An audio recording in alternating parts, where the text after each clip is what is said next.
Everyone, good morning. কালকে হঠাৎ করেই বেরিয়ে পড়েছিলাম ঘুরতে। আসলে কোনো নির্দিষ্ট ডেস্টিনেশন ঠিক করা ছিল না। রাতে দিদির ফোনেরও ঘুরতে যাবি, ব্যাস আর কি। আমরা বেরিয়ে পড়লাম ঝটিকা সফরে উইদাউট এনি প্ল্যান। দুই বোন, সাথে আরেক দিদি আছে। আমরা যাচ্ছি একটা ঝটিকা সফরে, কোথায় যাবো জানি না।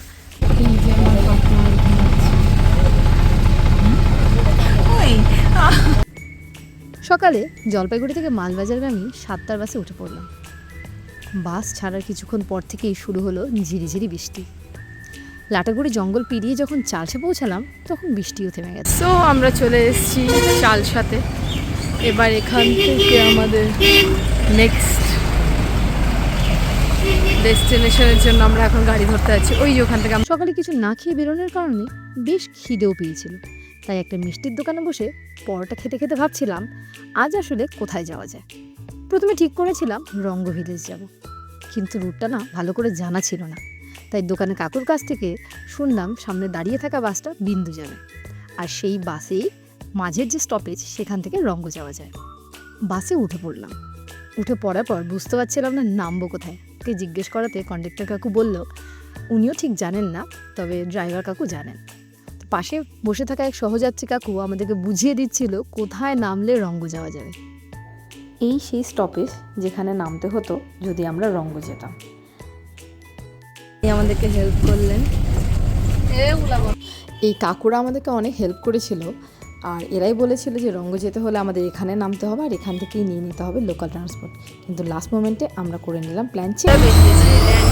আমাদের চারপাশে আমাদের মেইন প্ল্যান ছিল আমরা যাব রঙ্গ ভিলেজে, বাট এখানে আসার পর দেখলাম রঙ্গর দিকটার ট্রান্সপোর্টেশন সম্বন্ধে আমাদের একটা আইডিয়া নেই, কারণ আমরা র্যান্ডামলি বেরিয়েছি। কাল রাতে হঠাৎ করে ম্যাডাম আমাকে ফোন করে বললো কাল বেরোবি, ব্যাস আমরা বেরিয়ে গেছি। এখন আমরা একটা গাড়িতে উঠেছি নর্থ বেঙ্গল ট্রান্সপোর্টেশনে, আমাদের কোনো রকম ভাড়া লাগেনি। আমরা এখন যাচ্ছি এই বাস যেখানে যাবে সেখানেই লাস্ট, ওখানে নেমে আমরা একটু এক্সপ্লোর করবো, দেন আবার এই গাড়িতেই ব্যাক করবো, কারণ এই গাড়ি ছাড়া আর কোনো রকম ট্রান্সপোর্টেশনের ওখানে ব্যবস্থা নেই। ছোটো গাড়ির ব্যবস্থা আছে, বাট কোনো লোকাল ট্রান্সপোর্ট বা বাস ওখানে এটাকেই বলে ঝটিকা সফর। কিন্তু বাসে বসে থেকেই আমাদের মত বদলে গেল। আমরা ভাবলাম যখন বাসটা সরাসরি বিন্দু যাচ্ছে তাহলে না হয় আমরাও বিন্দুই চলে যাই। বাসের দুধারে চাপড়ামারি আর গরুমারা জঙ্গলের সৌন্দর্য দেখতে দেখতে কখন যে পাহাড়ি রাস্তায় উঠে এসেছে বুঝতেই পারিনি। এখানে বলে রাখি, বিন্দু হলো ভারতের শেষ গ্রামগুলির মধ্যে একটি, যার ঠিক ওপরেই রয়েছে ভুটান। আর এখানেই রয়েছে বিখ্যাত Indo Bhutan water dam, Jaldhaka নদীর উপরে। আমি উত্তরবঙ্গেরই মেয়ে, বাড়ির কাছের এই সুন্দর জায়গাগুলি ঠিকমতো ঘোরাই হয়নি কোনোদিনও, অথচ ঘুরতে আমি খুবই ভালোবাসি। সবচেয়ে ইন্টারেস্টিং ব্যাপার হলো পাহাড়ে ধস নেমেছিল, আর ধস নামার জন্য এই বিন্দু অবধি বাস চলাচল বন্ধ ছিল।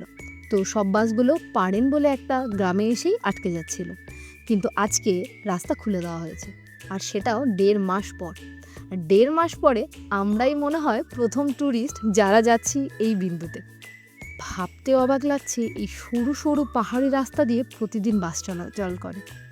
তবে একটা জিনিস খেয়াল করলাম, এই রাস্তায় সেরম বাস নেই। আর এখানে বাস কাকুদের সাথে কথা বলে যেটা বুঝলাম যে এখানে শুধুমাত্র 2টো সরকারি বাস, সকালবেলা একটা বিন্দু থেকে শিলিগুড়ির উদ্দেশ্যে যায়, আর শিলিগুড়ি থেকে এই বাসটাই আসে সকালবেলা বিন্দুর উদ্দেশ্যে। আর 1 ঘন্টা থাকার পরে এই বাসও আবার ফিরে চলে যায় শিলিগুড়ির উদ্দেশ্যে, আর শিলিগুড়ি থেকে ওই বাসটা এসে আবার এখানে রাত থেকে পরের দিন সকালবেলা এখান থেকে বেরোয়। আর এছাড়াও যারা যাতায়াত করতে চায় তাদের জন্য আছে ছোট ছোট গাড়ির ব্যবস্থা, ট্যুরিস্ট গাড়িগুলো, যেখানে লোকালরাও আসে ট্যুরিস্টরাও আসে। এই সেই ভয়াবহ রাস্তা যেখানে ধস নামার জন্য এই সরকারি বাস যেতে পারছিল না বিন্দুর উদ্দেশ্যে। আর 1.5 মাস পরে আজকেই যাচ্ছে, আর আমরাও যাচ্ছি। দেখতে কি ভয়ঙ্কর লাগছে দেখুন, কিন্তু তার সাথে অ্যাডভেঞ্চারটাও কিন্তু ভয়ঙ্কর হচ্ছে। ঝটিকা সফরে এরকম অ্যাডভেঞ্চার না হলে চলে?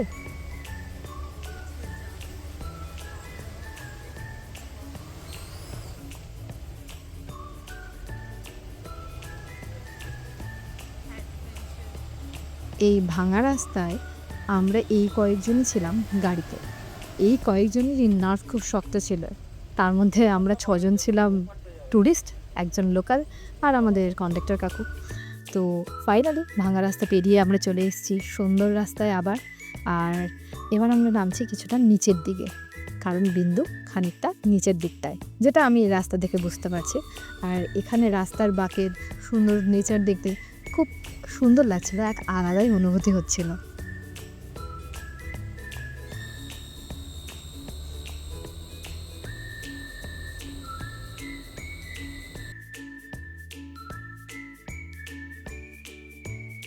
তো আমরা চলে এলাম বিন্দুতে। বাস এখানে প্রায় 1 ঘন্টা দাঁড়িয়ে থাকবে। ড্রাইভার কাকু আর কন্ডাক্টর কাকু আমাদেরকে বলে দিল ইন্ডিয়ান টাইম অনুযায়ী 11:40 বাস ছেড়ে দেবে। ইন্টারেস্টিং ব্যাপার, এখানে 2টো টাইম জোন দেখাচ্ছিল, একটা ভুটান টাইম জোন, একটা আমাদের ইন্ডিয়ান টাইম জোন। তো কাকু বারবার বলে দিচ্ছিল ফোনের টাইম দেখবে না, হাত ঘড়ির টাইম দেখে ফিরে আসবে, না হলে কিন্তু আমরা চলে যাব। এখানে কিন্তু আমরা বেশিক্ষণ দাঁড়াতে পারবো না, আমরা টাইমেই বেরিয়ে যাব। তো আরও একটা ইন্টারেস্টিং ব্যাপার হলো, আমরা 3জন শুধু নই, আমাদের মতন আরও 3জন মেয়ে এসেছিল ঘুরতে। আমরা চলে এসেছি, এটা আমাদের গাড়ি, আমাদের বাহন আমাদেরকে নিয়ে এসছে বিন্দুতে। আমাদের কোনো প্ল্যান ছিল না বিন্দুতে আসার, এর অবস্থা খুব খারাপ হয়ে গেছে। আমরা রঙ্গ যাব বলে এসেছিলাম, তো গাড়িতে উঠে গেলাম বিন্দুর, তো এই গাড়িটাই এখানে যায়। র্যান্ডামলি বেরিয়ে পড়েছি, জাস্ট র্যান্ডামলি। বললাম তো এটা হলো আমাদের ঝটিকা সফর। বাট এই যে ম্যাডাম আমাকে কালকে রাতে ফোন করে বললো চল বেরোবি, যেমনি বলা তেমনি বেরোনো। আর কোনো প্ল্যানই ছিল না যে আমরা এরকম এনবিএসটিসির বাসে আসবো, বাট পেয়ে গেলাম, চলে এলাম। অসাধারণ রাস্তা, দারুণ দারুণ। এই যে কি সুন্দর, আমি তো এসব দেখলে পাগল হয়ে যাই। ওয়াও, ঝর্ণা, ওয়াও। কিছু বলছিস বুনু ভাই?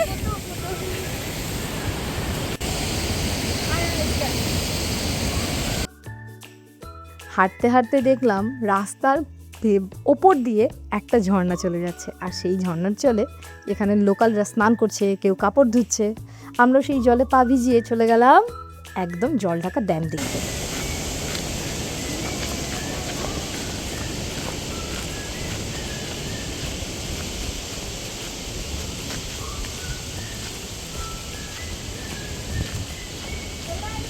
ব্রো, ওয়াটার এত জোর, চারিদিকে নিস্তব্ধতা, তার সাথে জলের আওয়াজ শুনতে কিন্তু খারাপ লাগছে না। অ্যাকচুয়ালি আমাদের নর্থ বেঙ্গলে এত কিছু আছে, কিন্তু আমরা কি বাইরে বাইরে ঘুরতে বেশি যাই, লাইক মি। কিন্তু আমার বাড়ির কাছে এত সুন্দর সুন্দর জায়গাগুলোই আমার এক্সপ্লোর করা হয়ে ওঠেনি। তো এবার ভেবেছি ছুটি পেলেই র্যান্ডামলি বেরিয়ে যাব, জাস্ট কোনো কিছু না ভেবে, যেরকম আজকে বেরিয়েছি। কিন্তু কি বলতো, কখনো কখনো একটা পার্টনারের দরকার হয়। যদিও আমি একা ঘুরতে কমফোর্টেবল, যদিও আজকে আমার পার্টনার আমার ছোট বোন আর দিদি পিছনে ছবি তুলতে আটকে গেছে, সে আসছে। আমরা একটু এগিয়ে যাচ্ছি, সাথ নিয়েছে রাস্তায়।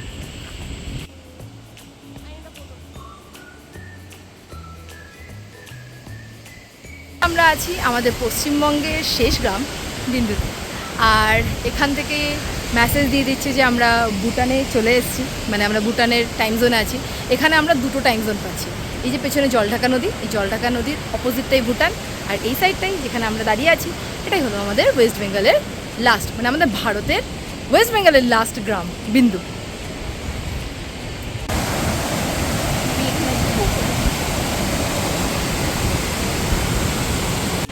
এই সেই ড্যাম। ফাইনালি চলে এলাম, আর ওই যে দূরে দেখা যাচ্ছে আমাদের জলঢাকার ওপরে ব্যারেজ, যেটা ইন্ডিয়া আর ভুটান দুটোর মাঝখানে। আর এটা একটা কিন্তু জলবিদ্যুৎ প্রকল্পেরও একটা পার্ট। হলো বিন্দুর জলঢাকা হাইডেল প্রজেক্ট, বিন্দু ব্যারেজ।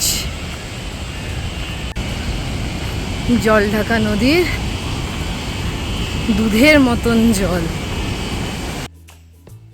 সেখানে গিয়ে ড্যামকে কি বলবো, অসম্ভব সুন্দর, মনে হচ্ছে সাদা দুধের মতন জল আসছে। আর সেখানে দাঁড়িয়ে আমরা অনেক ছবি তুলে নিলাম। আর একটা জিনিস খেয়াল করলাম, আমরা যখন রাস্তা দিয়ে আসছিলাম দোকানপাটগুলো সেরকমভাবে খোলেনি। অ্যাকচুয়ালি বুঝতে পারলাম 1.5 মাস ধরে যেহেতু এখানে ট্যুরিস্টরা আসতে পারছে না, রাস্তায় ধস নেমেছিল, তাই আমরাই 6জন, 3জন বলবো না কারণ আরও 3জন এসেছিলো, আমরাই 6জন যারা প্রথম এলাম এই 1.5 মাস পরে। খুব ভালো লাগছিল, চারিদিকের দৃশ্য খুবই সুন্দর, আর এখানের ওয়েদার সে তো আর না বললেই নয়, খুবই সুন্দর। আমরা যেখানে জলপাইগুড়ি শিলিগুড়িতে গরমে হাঁসফাঁস করছি, এখানে তো যেন আলাদাই সুন্দর এক পরিবেশ। গরম আছে কিন্তু অতিরিক্ত নয়, আর তার সাথে ঠান্ডা হাওয়া ভেসে আসছে জলঢাকা নদীর পাশ থেকে। তো আমরা অনেক ছবি তুললাম, ঘোরাঘুরি করলাম। স্টার্ট করে দিয়েছি, সুন্দর হচ্ছে। এখন ঠিক টাইমে ফিরেও যেতে হবে, নাহলে আবার বাস কাকু আমাদের ছেড়ে চলে যাবে। সো আমাদের ওয়েস্ট বেঙ্গলের লাস্ট ভিলেজ, যেটা আমাদের ভুটানের বর্ডারের পাশে, ঘোরা শেষ। আমাদের দূরে আমাদের বাস দাঁড়িয়ে আছে, আমরা যাব বাড়ির উদ্দেশ্যে। তো আমাদের বিন্দু ঘোরা এখন শেষ, এবার আমরা আবার ব্যাক করছি 40 মিনিট স্টে করার পরে। তো এখানেই একটাই ঘোরাঘুরি শেষ করে চলে এলাম বাসে, আর বাসও ছেড়ে দিয়েছে। এবার আমি একদম সামনের সিটটায় বসেছি, কারণ এখান থেকে সেরকম কোনো লোক ওঠেনি। আমরা 3 জন, আর সেই 3 জন যারা ঘুরতে এসেছিলো, আর এখান থেকে 3-4 জন প্যাসেঞ্জার উঠেছিল। আর সামনের সিটটায় বসে মনে হচ্ছিল আমি যেন এনবিএসটিসির বাসে যাচ্ছি না, আমি নিজের গাড়িতে যাচ্ছি, কারণ এখান থেকে ভিউ অসাধারণ। এবার বলি, আমাদের মতন যারা ঘুরতে আসতে চাও ঝটিকা সফরে, তারা কি করবে? যদি জলপাইগুড়ি থেকে আসতে চাও, তাহলে সকাল 7টার মালবাজারগামী বাসটায় উঠে এসো, চালসায় নামো, চালসা থেকে নামলেই পেয়ে যাবে বিন্দুগামী এই সরকারি বাস। আর যারা শিলিগুড়ি থেকে আসতে চাও, তারা শিলিগুড়ি এনবিএসটিসি বাস স্ট্যান্ডে গিয়ে সকাল সকাল এই বাসটা ধরে নাও। টাইমটা আমি জিজ্ঞেস করতে ভুলে গেছিলাম, তোমরা আগের দিন গিয়ে যোগাযোগ করে নিতে পারো। আর অ্যাপ্রক্স যেটা মনে হলো, সকাল 6টার মধ্যেই এই বাস ছেড়ে দেয়, তো 6টার আগে গেলে এই বাস তোমরা পেয়ে যাবে।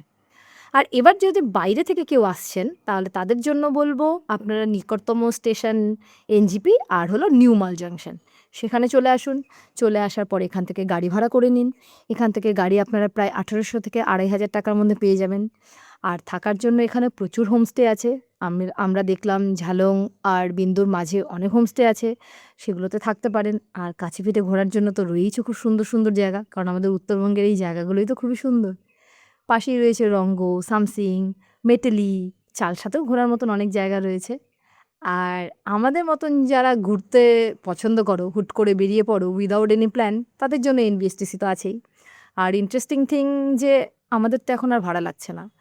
এটা একদিক থেকে যেরকম ভালো, একদিক থেকে খারাপও। আমার পার্সোনাল মতে যে এটা যদি 60 ইয়ার্স যারা, তাদের জন্য হতো, মানে মেল অ্যান্ড ফিমেল বোথ, সেটা বেশি ভালো হতো। কিন্তু যেহেতু এখন সুবিধাটা দিয়েই দিয়েছে, সেটা আর ইউটিলাইজ না করলে নয়। আমাদের কোনো প্ল্যান ছিল না যে আমরা এনবিএসটিসিতে ঘুরবো, কিন্তু আমাদের পুরো জার্নিটাই এনবিএসটিসিতেই হলো। আমরা ফিরেও এলাম এনবিএসটিসিতে, আর জার্নিটা অসাধারণ ছিল।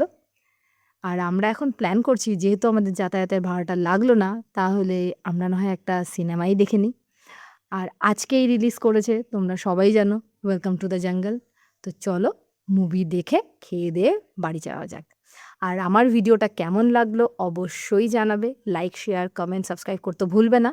আর যদি উত্তরবঙ্গে ঘোরা নিয়ে কোনো প্রশ্ন থাকে, তাহলে কমেন্ট বক্সে কমেন্ট করতে ভুলো না যেন। দেখা হবে আবার নতুন কোনো পথে, নতুন কোনো গল্প নিয়ে।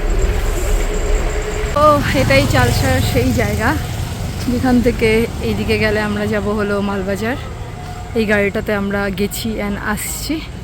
আর ওই দিকের যে রাস্তাটা যাচ্ছে, ওটা দিয়ে গেলে আমরা যেতে পারবো বিন্নাগুড়ি, আলিপুরদুয়ার, ওই রুটেই। লেফট হ্যান্ড সাইডে আমরা যাব হলো গিয়ে আমাদের বিন্দু ঝালং।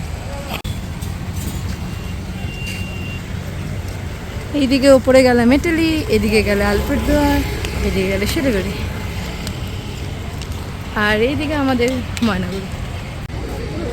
তনুশ্রী হোটেল অ্যান্ড ফাস্টফুডে তনুশ্রী যাচ্ছে। তো এটা আমাদের আজকে খাওয়া দাওয়া লাঞ্চ, আর এইটা আমাদের নেক্সট খাওয়া। তো জঙ্গল থেকে বেরোয় আবার জঙ্গলে দেখতে, জঙ্গল থেকে ঘুরে এসে আমরা কি মুভি দেখতে এসেছি, কারণ আমরা জঙ্গল থেকে ঘুরে এসেছি। আর আজকে ফার্স্ট ডে ফার্স্ট শো দেখছি। ভাবা যায় জঙ্গল থেকে ঘুরে এসে জঙ্গল দেখতে এসেছি।